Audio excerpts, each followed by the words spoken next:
The Rhone Ranger mission is to educate the public on Rhone varieties grown in America and to promote the production and enjoyment of these wines. It's hard to say who led the way, but the first plans to produce Rhone-style wines in the US started in the 70s.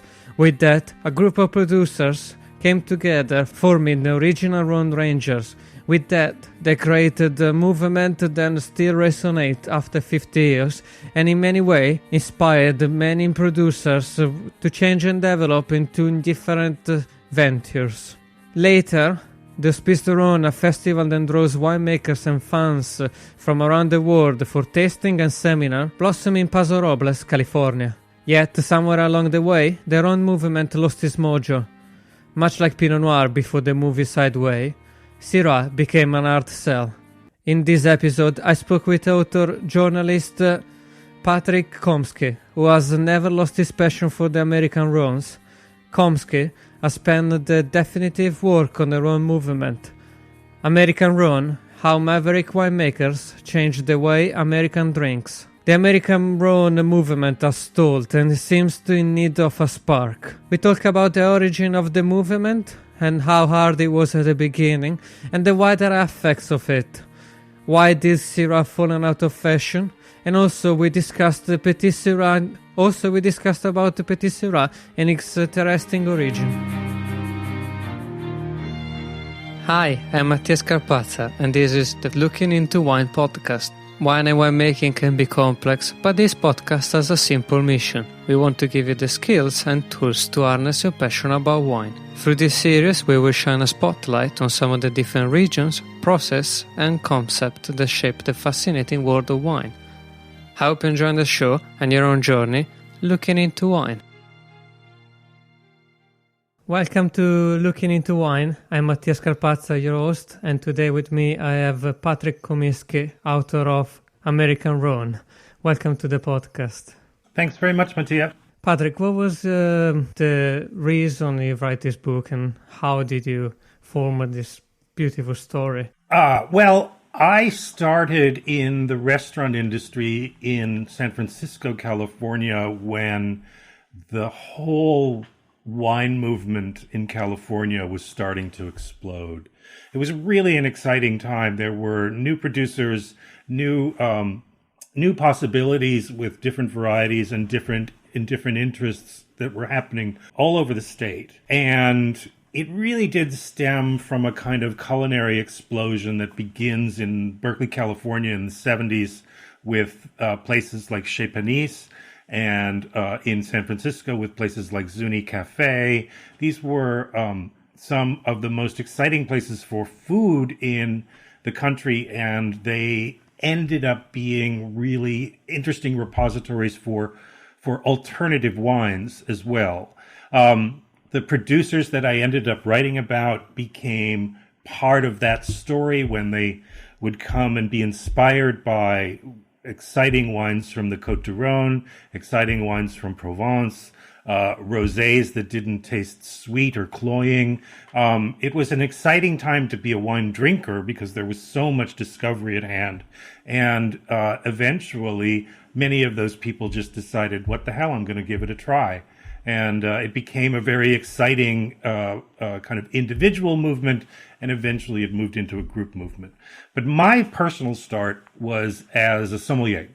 And I worked in a place called 42 Degrees, which was devoted to wines and food of the 42nd parallel, which roughly speaking is Italy, southern France, northern Spain, and that kind of thing. And so my wine list reflected those latitudes, and a great many of American producers who were kind of replicating or mimicking the wines from the Southern Rhone, wines from Garnaches and Tempranillos from Spain, and of course Northern Italian wines as well. So this the group we're talking today is the Rhone Rangers. It was interesting reading the book how difficult it was at the beginning to find Rhone's grape and Rhone's wines, and how did the American producer got to try their wines, and how did they find the grapes to plant them? There are a lot of exciting individual stories to answer your question, but it's important to know that Rhone varieties were on California soil as early as the 1850s. So a good 150 years before the Rhone movement really gets its start, French immigrants, Italian immigrants, Spanish immigrants, Portuguese immigrants were coming into the country, sometimes just to pursue gold, there was the gold rush of 1848 and 9. And they would bring with them their things from their home, which included, of course, grape cuttings. And so there was this kind of crazy willy-nilly patchwork of vines grown all over California. And eventually, in the latter part of the 19th century, around the 1880s and 90s, a number of professors in California started to tabulate what was around and what was actually working, and what was producing wines of quality, and what varieties could be eliminated. And a lot of the Rhone varieties, specifically Syrah, Grenache, Mourvèdre, Carignan, Cinsault, to a lesser extent the white varieties Marsanne and Roussanne, all of those were evaluated, tasted, looked at. Some were recommended, many more were not. But on the strength of some of those early evaluations, some of these vineyards actually hung around. There are still a handful of Syrah vines planted in the late 1890s in California. There are still a small number of Grenache vines with similar provenance, and there are even older vineyards of Carignan and Cinsault in other parts of California. So, to come back to your question, what happened after that is that these producers who were starting to taste wines from the southern Rhone in northern Spain and so forth started looking around for the varieties that were inspiring them in these newfangled restaurants, and started to look for them, and to their great surprise discovered that there were quite a few plots lying around that were still producing and could still make quality wine. So as a result, there were a number of producers that were making individual lots without really knowing what the other was doing, and eventually in the early 90s they started to notice each other. Right around the early 90s and late 80s, they started to talk to each other, compare notes, sell fruit to each other, and also primarily exchange cuttings and start to propagate decent-sized. What I was reading the book, which is full of details, and didn't quite realize how much control the Cabernet Sauvignon and the Chardonnay was there in the 70s and 80s, and how much work they needed to do to find enough Syrah and cuttings and planting. It was very difficult. And there was a story of someone having to come back with a suitcase full of cutting. Suitcase clones were pretty common during this period. There simply wasn't enough varietal cuttings for these varieties in normal official circles. And by official circles, I'm talking about the U.S. Department of Agriculture and University of California, Davis. And what they had was clonally suspect, at least according to the producers involved. And so they simply started to take their own from France and bring it over and propagate it and plant it. It was very much mixed results. Some of the plant material was virused or diseased. And it wasn't until the middle to late 90s that Tablas Creek primarily decided to formally bring the varieties over to the United States through the USDA and Foundation Plant Services. Okay, so it was late. It was almost like 20 years on that the first people planting it, and it was quite a long time. And for me, it was interesting to hear about what would you think was the biggest affected than this range Rhone made to the consumers? Well, especially in the 90s when there was the peak time for the... It was very much an uphill battle in the early going. No one really knew what the Rhone Rangers, what the varieties were.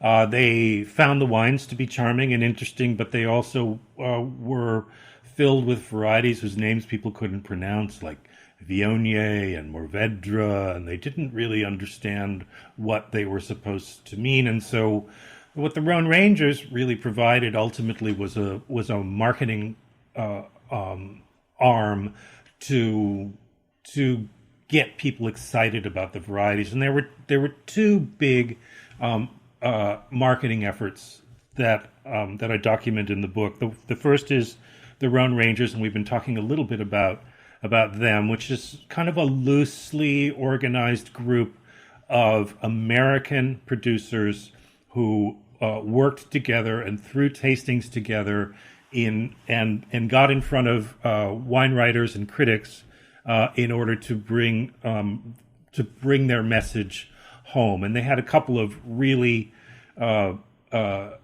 colorful and charismatic leaders in that movement, which we can talk about in some more detail. And they were the ones that were really getting the word out, and they were being slightly outrageous in order to get attention, and it really did play a great role. One of the ways in which the Rangers became kind of personified was in a kind of cowboy shtick pastiche, where they would be wearing red 10-gallon hats and red vests, and they always had a little badge on their lapel that said Rhone Ranger. Some of them would walk around with fake six shooters, and just sort of pretend that they were out in the frontier, being rootin' tootin' Rangers. The other big marketing arm was an annual tasting held in Paso Robles, California, called the Hospice de Rhone. Now, the big difference between the two of them, first of all, they were run by entirely different people, but Hospice de Rhone was not oriented solely to domestic producers. It was intending to bring American producers under the tent of international winemaking. And so all kinds of people were brought in from all over the world to share their wines and to bring attention to the 23 varieties that make up the Rhone Pantheon. In many instances, it was the first opportunity for people to meet with and taste alongside some of the greatest producers of the Rhone Valley, some of the greatest producers of Priorat, some extraordinary, groundbreaking producers in Australia, in the Barossa Valley and McLaren Vale, and so on and so forth. It was really one of the first and greatest opportunities to bring these people together in some exciting ways. And they were, and not only that, they were some of the most fun parties I've ever attended. I saw some videos. They looked quite interesting. Also, yeah. You say that there were two different groups, but I can imagine there was this sense of bondage between the producers, and a lot of the producers in the book, and they started in the 70s, 80s. They're still around now, and they're still producing wine, and they're very famous. And you were saying earlier, a couple of the most out there producers were possibly, it was Randall Graham. Randall Graham founded Bonnie Doon Winery in the very early 80s. He wanted to make great Burgundy in California soil. It proved to elude him. He couldn't do it. And he was making Pinot Noirs that he found were very, very boring, and he just thought, this is not going to cut it. So he started to look around for other possibilities, and he found an old Grenache vineyard not terribly far from his home vineyard in the Santa Cruz Mountains, or in the Santa Cruz area. And he made a really good wine somewhat effortlessly out of old vine Grenache. And From there, he started to make a very famous blend that he called the Cigar Volant. So when the Rhone Rangers started, he was a natural showman. He became their point person, their spokesman, their clown, their huckster, if you will, and really became the face and voice of the Rhone Rangers. And a lot of people kind of flowed in behind him. And he's a character, and there's some. He is that, and you can, to this day, exactly. And you can see there is the famous picture of him with the horse and the front page for the I don't remember the publication now. It was the Wine Spectator, and there's kind of a fun little story about that. He What you doing? Designing my new 2021 Nissan Kicks Online in the Kicks Color Studio. I give each a special name. This one's electric blue, orange, red, white. I call it the Gumball Machine. You think it's me? I feel like you're more of a Red Velvet guy. Limitless possibilities. With over 100 million available color combinations and Bose Personal Plus system in the boldly new 2021 Nissan Kicks. Bose is a registered trademark of the Bose Corporation. Color combinations include interior and exterior colors. Customization is an available feature subject to availability at participating Nissan dealers. See dealer for details. He, according to Randall, what he told me is that he was told to come to a photo shoot and to bring a horse. And he's like, well, okay, I live in the country. I guess it's not too hard for me to come up with a horse. And so he did. They decided that there was a black diamond on the schnoz of the horse, and they decided to kind of paint that up with whiteout or something like that, and he got dressed up in Lone Ranger clothing, and the rest is history. Yes, there's a picture. I tried to post it on the show notes. It's very interesting. And so moving to the grape varieties of the Rhone Rangers, because they did a lot of work with bringing all these new grapes. So what were the key grapes for the movement? Early on, and arguably to this day, Syrah is kind of the tentpole of the entire Rhone pantheon in California for sure. It's the easiest one to grow. It's grown more widely than in any other variety. It is versatile in terms of making a very good wine in warm climates and in my opinion, some of California's best wines in cool climates. It really has become ubiquitous. There may or may not be a good thing for Syrah, but it remains one of the most important red variety, followed probably by Grenache. Grenache is a little bit harder for people to get their head around, both in terms of consumers and in winemakers, but it really is well suited to California's climate, and its range is much more limited than Syrah's, but it really does have in warm climates it can really shine. My personal, I'm not going to say favorite, but I think that the one that maybe most naturally that can work with California's climate most naturally is probably Mourvèdre. Mourvèdre makes some of the most thrilling wines that are at once accessible and incredibly diverse and complex at the same time. There's a tremendous amount of old vine material for Mourvèdre that remains really expressive and really exciting. It's, for me, one of the most happy-making wines in California soils that I know, at least among red wines, and it has attracted a number of really talented winemakers. It also, of course, forms the blend, part of the blend for what is now a ubiquitous category called GSMs, Grenache, Syrah, Mourvèdre, red blends, Côte de Rhône in style, and the Mourvèdre kind of provides a ballast and a kind of a tannic fortitude to wines that would otherwise be kind of lush and silly. Talking about the blending, I mean, as I was reading, and their style of the Rhone Ranger was very much trying to replicate what the one of the Rhone Valley and try to bring that close to home. But that sort of not changed, but there was another style that came up from the Australia of Syrah. What sort of style they were going for as a like blending of wine they were looking to mimic? Well, I think what you're referring to is the kind of the identity crisis that Syrah ended up experiencing in starting around 2000. What happened was multiple styles of Syrah were fairly easy to produce in California vineyards and with California soils. In particular, there were a number of things that sort of came together. The first is the invasion of Australia, so to speak, where Australian wines and Australian Shirazes in particular really started to be a very important market force in the American wine industry. The second is Robert Parker, who privileged wines of big extract and big power, high alcohol.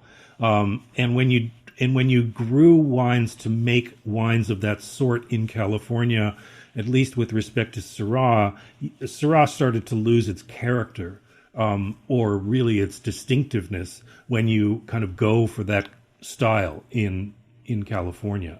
There's still plenty of wines made in that style in California, but the number of them has shrunk considerably over the last 10 or 15 years, corresponding with Parker's retirement. And the third thing, though, is that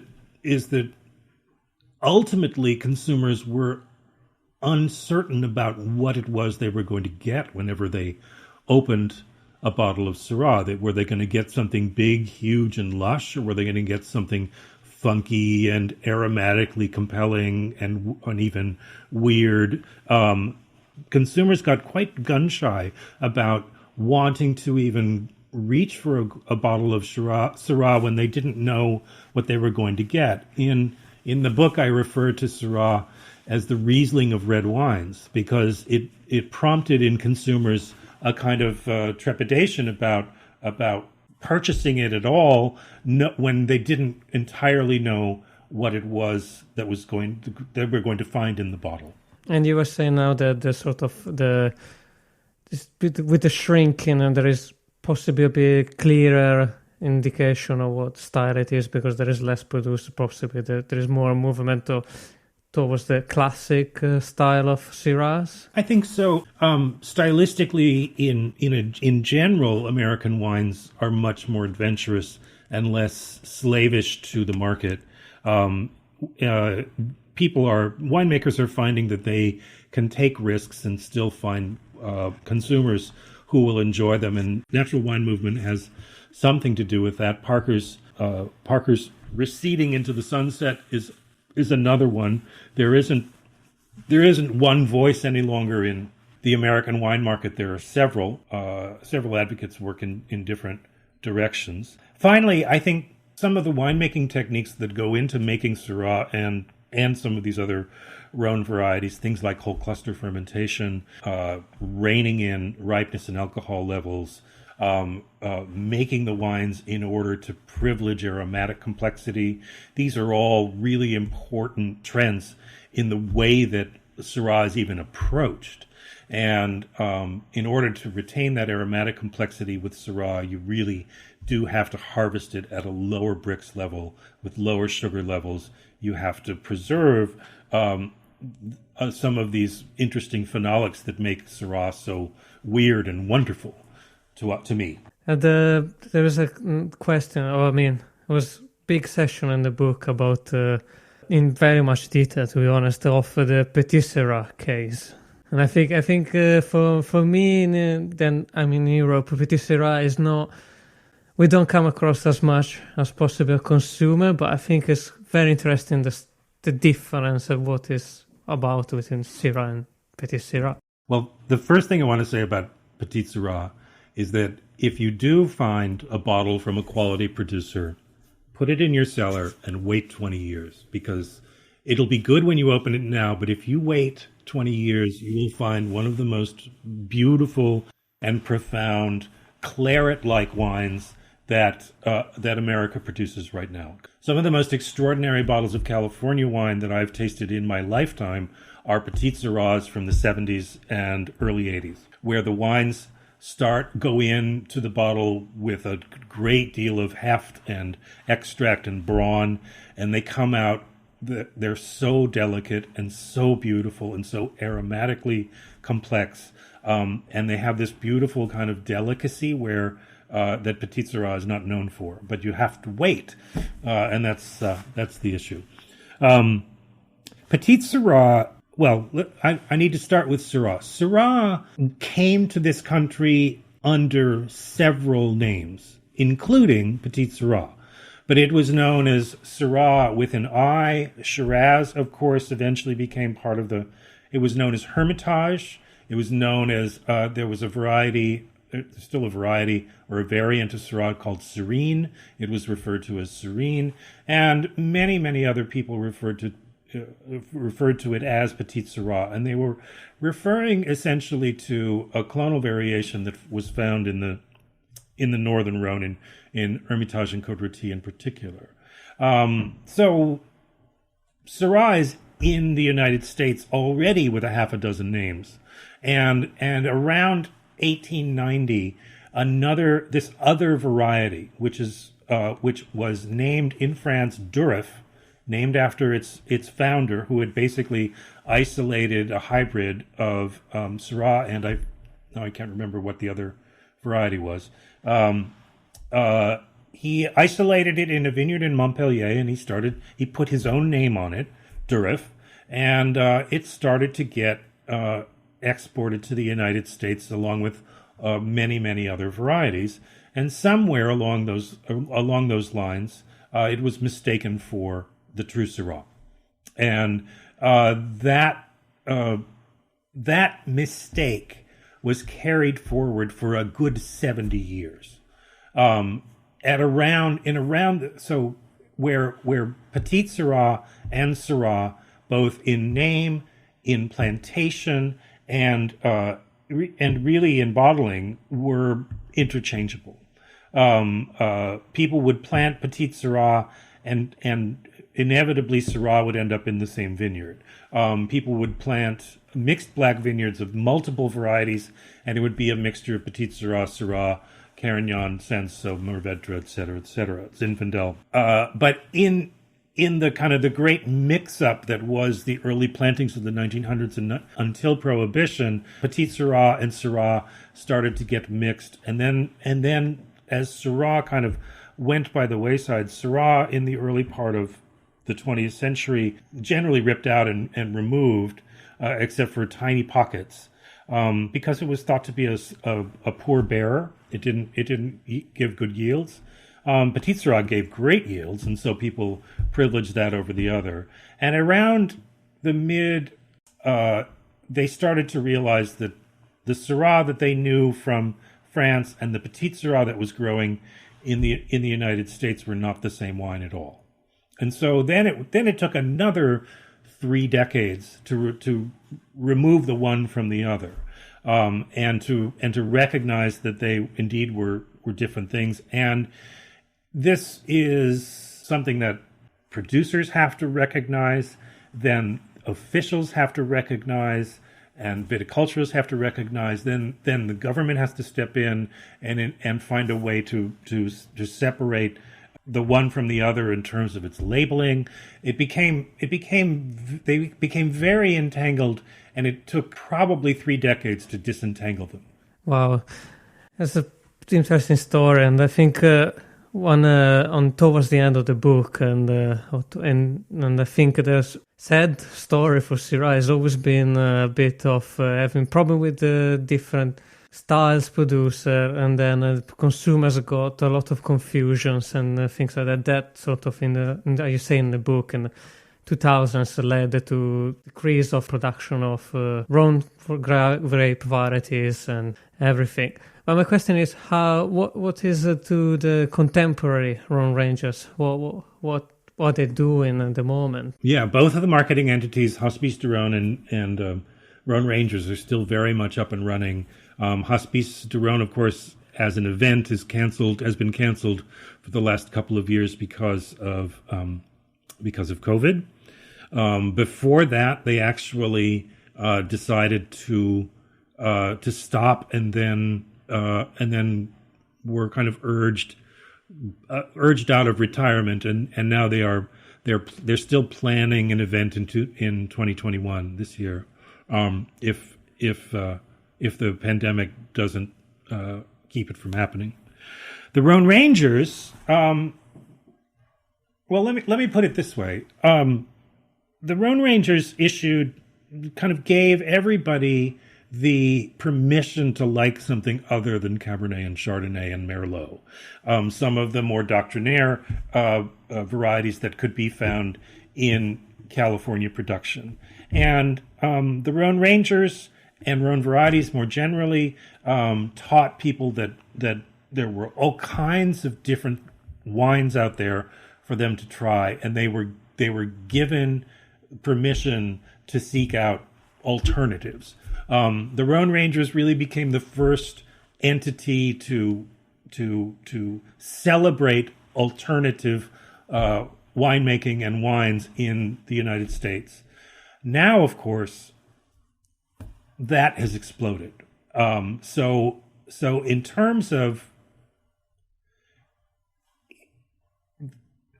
the influence of Rhone Rangers, can't be overestimated for opening the floodgates for varietal expression in California and in the United States.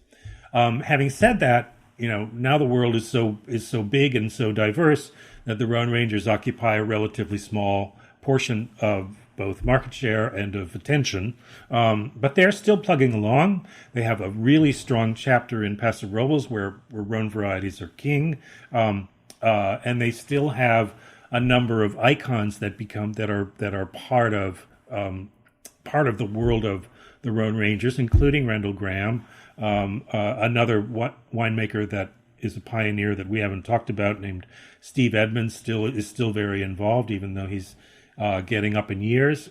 He's still making really beautiful Rhone wines, as well as other varieties, Spanish varieties actually. And they still conduct seminars. They still work as a marketing network. They do little road tours to different cities. And I know that it's probably been a decade or so, but they've been to London. They've had London entourages, and they have a small but fervent international effort as well. So they're very much alive. They're just drowned out a little bit by the great variety of options that we have as American wine consumers. Absolutely. I mean, I expected there would be some new producer also coming up, and I saw. And yes, and also there are new producers all the time. There have been a small number of winemakers who have been producing wines of exceedingly low alcohols, like 11 and 12% alcohols, with Syrah in particular, that have achieved a great deal of market success. So it really has amounted to an alternative to some of the big, bombastic, crazily powerful wines that kind of established the movement. Because you're on two poles. The only American Syrah to have been number one on the Wine Spectator's Top 100 was a Paso Robles Syrah from Saxum, from James Barry Vineyard, if I'm not mistaken.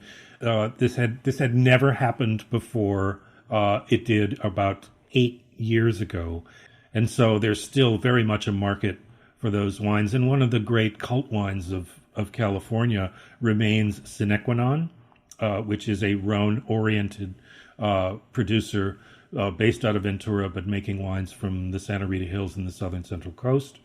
So there is still a market for big, robust, big-shouldered red wines from Rhone varieties. But there's also this this new enclave that's creeping into view of really pretty, relatively delicate, aromatically wild red wines that really are all about refreshment and lift as opposed to power and brawn. I can see that happening in the UK as well. There's a big, possibly thanks to the national movement, and also in London, there's this search for this freshness and lightness, and I'm sure Rhone Varieties, they can do that since so Grenache, they can make this very fresh and pretty wines, and yeah, they can age as well. I mean, Patrick, as I said, the book is full of details, and there is a lot of interesting stories from the early 60s, and is put the story through the microscope and really dissected every single aspect of it. And it was a joy to read it, and thank you for this time, this half an hour together, and helping me understanding some new things. So thank you. So the book is American Rhone, How Maverick Winemakers Changed Their Way into American Drinks. My pleasure. Thank you very much, and thank you for having me. That was Patrick Comiskey, author of American Rhone, How Maverick Winemakers Changed the Way American Drinks. If you enjoyed the episode, remember to hit the subscribe button and to tell your friends about the podcast. Also, be sure to go to mattiascarpazza.com and to subscribe to the mailing list. It's the only way you can listen to the Presage, the after-interview conversation with the guest. You can find Looking Into Wine on Apple Podcast, Spotify, Amazon Music, and every listening app. If you're enjoying the podcast, you can donate on mattiascarpazza.com. The next episode will be with the legendary Californian producer Randall Graham. Music produced by Samuele Di Nardo, editing and mastering by Tommaso Ascoli. Good afternoon. Would you like to try a free sample of our double fudge brownie? Oh, sure. That's very good. I'll just take one more, just to be sure. Yep, still very good. Some things never change, like never being able to take just one free sample. And Geico saving folks lots of money on their car insurance. Is that macadamia nut I taste? Let me take one more. Sir? Yeah, I thought so. 15 minutes could save you 15% or more. Looking for your next great hire? CareerBuilder is the fastest growing job site in the U.S. with over 140 million candidate profiles and growing. Plus, candidates on CareerBuilder have skills for the most in-demand occupations. Let us help you rebuild and rehire a strong, more diverse workforce fast. CareerBuilder, we're building for you. Visit hiring.careerbuilder.com/recruit.